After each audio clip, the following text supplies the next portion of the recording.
खबर शामिल करते हैं चीफ रिपोर्टर चौधरी फरहान रशीद साहिवाल से। Director colleges professor Masood Faridi ने कहा है कि डिवीजन भर के कॉलेजेस में 23 मार्च को भरपूर अंदाज में मनाया जा रहा है।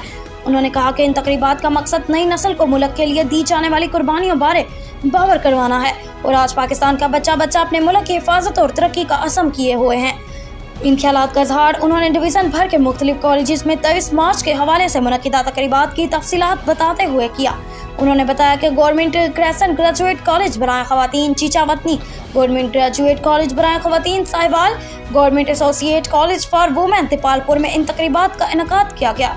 उन्होंने कहा कि हमारे इस्लाफ ने बेपनाह कुर्बानियाँ देकर मुल्क हासिल किया जिसकी कदर की जानी चाहिए। उन्होंने कहा कि आज के दिन अहद किया जाए कि पाकिस्तान को दुनिया में बावकार मुकाम दिलाने के लिए कोई कसर नहीं उठा रखी जाए। 23 मार्च 1940 के जज्बे को अपनाकर हर शख्स मुल्क की तरक्की के लिए अपना भरपूर किरदार अदा करे, क्योंकि आज हमारे मुल्क को इसी जज्बे की ज़रूरत है जो 1940 में था।